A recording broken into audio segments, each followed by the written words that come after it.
What's going on, people? Just filling out a little paperwork. How y'all doing today? If y'all hear something flying or moaning in the background or whatever the fuck that shit is, it's the air fryer my wife cooking. You hear something clapping, that's my daughter chopping up. What you chopping up, baby? Chopping up peanuts. Who chops up peanuts? My daughter. So, it's been a real sad week for me this week, man. I lost a childhood friend this week. Somebody that, I spent a lot of time with growing up. Somebody I spent, stop beating on that. Put it down for a second until I finish, okay?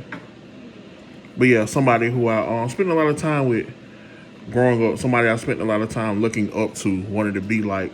He was a little bit older than me, so he was always like the cool older dude that, that had all the cool stuff, that had all the girls, like all the women liked them. He was real cool, man. Stop. I said, put that down.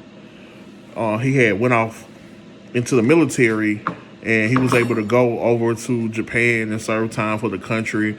And he came back with a lot of Japan stories and a lot of overseas stories that, he was able to translate that into our language.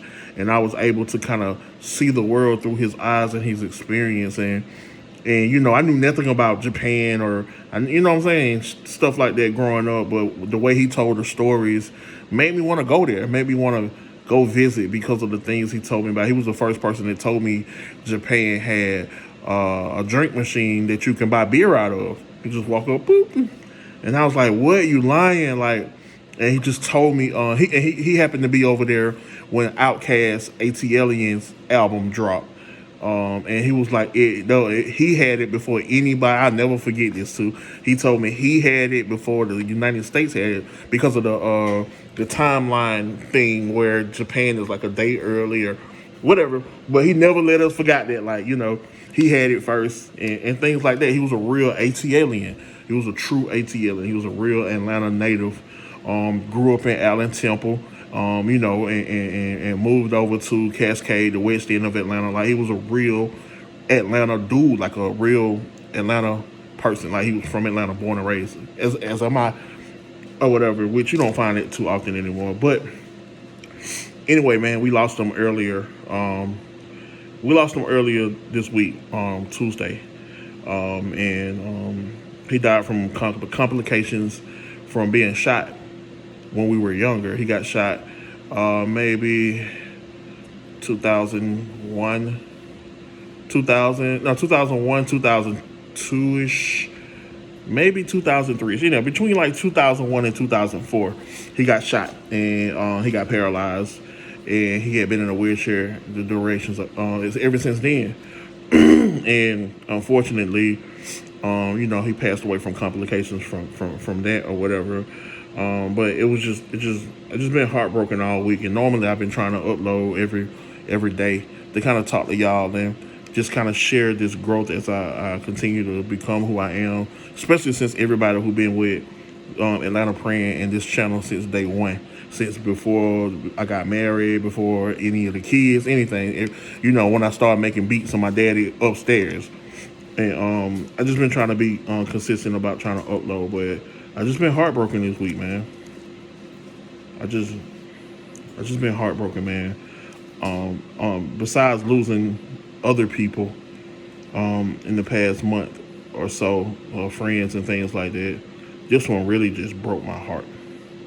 This one really just broke my heart, man. And I don't know, man. I just needed a moment to really get myself together and try to understand, like, he wasn't like, like my best friend, like the closest friend I ever had, but he was somebody, you gotta understand. I don't know if y'all remember when I first started shooting music videos, he was the first person. He bought me my first camera when I started shooting videos at first. And he was the first person to buy me a camera and invest into, the talents that I had with that, So, I just been trying to get it together, man. So I guess to just go on and turn the corner and try to use it to help, like I always do with each video, is, man, hold on one second. Man, you got somebody you love them. Got somebody you ain't talked to in a long time, pick up the phone and call them. You got somebody you with every day, love on them. You don't never know when the last day. You know, life is one of them things where you don't never know when it's your time. Death has no precise moment. You can't pinpoint death. Some of us can die tomorrow. We don't know.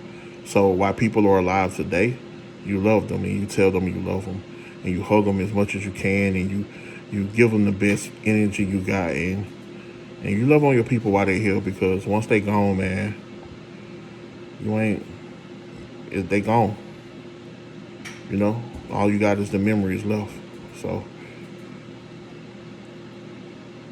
just this one for you, bro. R.I.P. Kent.